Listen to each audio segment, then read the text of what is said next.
거룩한 구원. 역사상 최고의 각성운동을 일으킨 복음주의 대각성운동 설교자들과 청교도들은 진정한 구원에 대해 어떻게 가르쳤는가? 당신은 이 책에서 현대교회의 구원론과는 분명 차원이 다른 구원의 높이와 깊이와 넓이를 발견하게 될 것이다. 거룩함이 없는 구원은 가짜 구원이다. 제6장 죄를 깨닫게 하시는 은혜. 내가 떠나가지 아니하면 보혜사가 너희에게로 오시지 아니할 것이요 가면 내가 그를 너희에게로 보내리니 그가 와서 죄에 대하여 의에 대하여 심판에 대하여 세상을 책망하시리라. 주님께서 성령으로 우리 영혼을 찾아오시고 우리를 부르실 때 일반적으로 가장 먼저 우리의 죄를 깨닫게 하신다. 에드워즈는 다음과 같이 말했다. 하나님께서는 사람들에게 용서를 계시하시기 전에 자신들의 죄책을 깨닫게 하십니다. 자기가 지옥에 가기에 마땅한 죄인임을 느끼기 전에는 자기의 죄책을 철저히 깨닫고 있다고 말할 수 없습니다. 성경적인 표현 방식으로 말하자면 사람은 먼저 자신이 죽어 마땅하다는 것과 지옥의 저주를 받아 마땅하다는 것을 느껴야 합니다. 그런 다음에야 하나님께서 그에게 정죄로부터 자유함을 계시하실 것입니다. 하나님께서 어떤 영혼을 구원하고자 하실 때는 반드시 먼저 그 사람으로 하여금 자신의 죄와 허물을 철저히 보게 하신다. 1. 구원을 이루시는 성령님의 사역 3단계. 성령님께서 우리의 구원을 위해서 하시는 사역은 첫째, 죄의 각성 사역. 둘째, 그리스도의 영광을 알도록 조명하시는 사역. 셋째, 우리 마음을 새롭게 하시고 거룩하게 하시는 사역. 이것이 거룩한 구원을 이루시는 성령님의 사역의 핵심이다. 2. 죄를 깨닫게 하시는 성령님의 사역. 그러하나 내가 실상을 말하노니 내가 떠나가는 것이 너희에게 유익이라. 내가 떠나가지 아니하면 보혜사가 너희에게로 오시지 아니할 것이요 가면 내가 그를 너희에게로 보내리니 그가 와서 죄에 대하여 의에 대하여 심판에 대하여 세상을 책망하시리라. 성령님께서 오시면 죄와 의와 심판에 대해 깨닫게 해주신다는 말씀이다. 위필드는 죄를 깨닫게 하시는 성령님의 사역에 대해서 다음과 같이 구체적으로 설명했다. 첫째로, 성령님께서는 일반적으로 먼저 그동안에 지은 죄 중에 가장 나쁜 죄를 깨닫게 하신다. 그러면서 그와 동시에 다른 모든 죄가 기억나게 하신다. 둘째로, 성령님께서는 우리의 본성의 죄를 깨닫게 하신다. 본성의 죄를 깨닫는다는 것은 나의 육신 안에 선한 것이 거하지 않으며 내가 죄 가운데 잉태되어 태어났고 본질상 진노의 자녀임을 깨닫는 것을 말한다. 셋째로, 성령님께서는 신앙생활 중에 종교적 의무를 행하는 가운데 지은 죄들도 깨닫게 하신다. 종교적 의무를 행하면서 지은 죄란 우리 자신이 종교적 의무를 행함으로써 하나님께 잘 보일 수 있다고 생각하고 종교적인 여러 가지 일을 행함으로써 영생을 얻으려고 한 것을 말한다.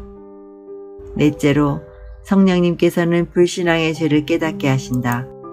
예수님께서는 죄에 대하여라 함은 저희가 나를 믿지 아니하며 라고 말씀하셨다.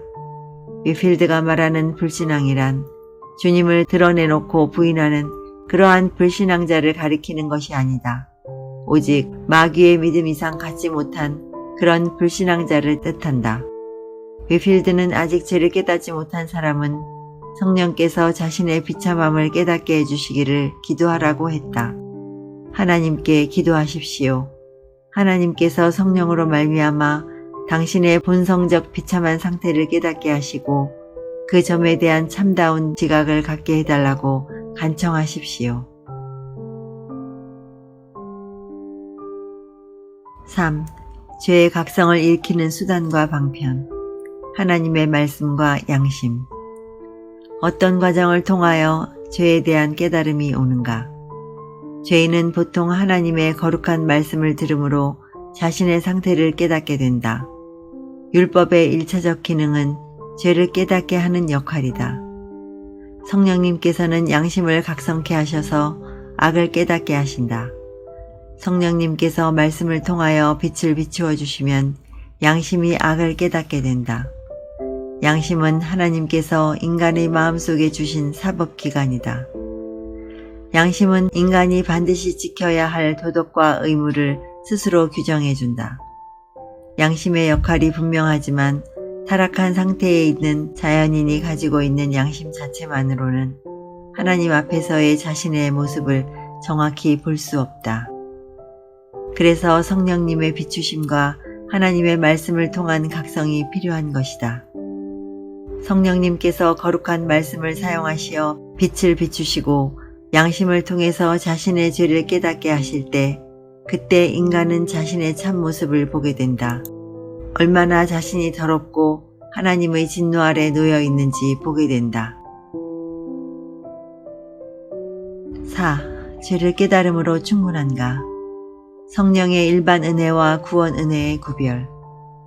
성령님께서 무엇보다 양심의 악을 깨닫게 하신다고 하지만 죄인이 죄를 자각한다고 해서 다 구원받는 것은 아니다. 에드워즈는 구원 은혜가 아닌 일반 은혜로도 죄를 어느 정도 깨달을 수 있다고 했다. 그는 자연인이 자신의 죄를 깨닫는 것과 구원에 이르게 하는 신적이고 초자연적인 빛과는 차이가 있다고 했다. 이것을 잘 알면 왜 많은 사람들이 각성된 것처럼 보였으나 결국 참된 은혜에 이르지 못하는가를 알 수 있다. 하나님의 성령께서는 거듭나지 않은 사람도 때로는 양심을 깨닫게 하셔서 그냥 내버려 두었을 때보다 양심의 일을 더 잘하도록 해줍니다.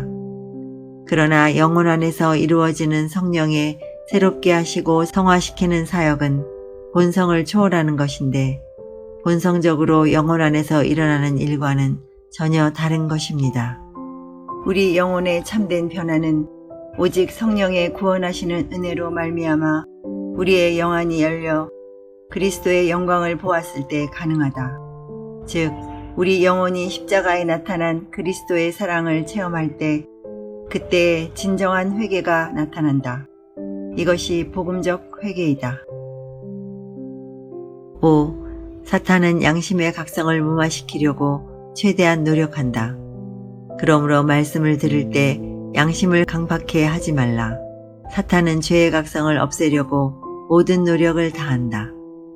에드워즈는 다음과 같이 경고했다. 의심할 여지 없이 사탄은 여러분을 계속 주시하면서 온갖 수단을 다 강구하여 여러분의 죄에 대한 깨달음을 약화시키고 없애려고 노력합니다. 사탄은 여러분의 마음의 나태와 욕심들을 연합시켜 여러분을 태만하도록 만들며 여러분의 마음을 다른 일들에 돌리도록 애를 씁니다. 세상은 당신의 마음을 영혼의 문제에 대한 관심에서 멀어지게 하는 것들로 가득 차 있습니다. 말하자면 끊임없이 당신의 마음을 빼앗고 영원한 세상에 대한 관심을 소멸시키려는 것들로 가득 차 있습니다. 왜 각성은 하지만 빨리 회심하지 못하는가? 어떤 사람은 죄를 뉘우치기만 하고 돌이키지를 않는다. 그들은 회개란 단지 죄를 슬퍼하는 것이라고 생각한다. 물론 회개에는 죄를 슬퍼하는 것이 포함되지만 모든 죄를 버리지 않는다면 진정으로 회개한 것이 아니다. 위필드는 철저히 회개하고 죄를 버릴 것을 다음과 같이 가르쳤다. 자신의 죄악적인 정욕과 쾌락들을 모두 버리실 결심을 하십시오. 죄악으로 살았던 지난날의 삶을 단절하여 버리며 가증하게 여기십시오. 그리고 모든 남은 삶을 거룩함과 의로움 속에 하나님을 섬기며 사십시오. 만일 과거의 죄를 슬퍼하고 애통한다 하면서도 그 죄를 버리지 않는다면 당신의 회개는 헛것입니다. 당신은 도리어 하나님을 조롱하고 자신의 영혼을 속이는 것입니다. 당신이 먼저 옛사람을 그 행실과 함께 벗어버려야 새 사람으로 그리스도를 옷 입을 수가 있습니다.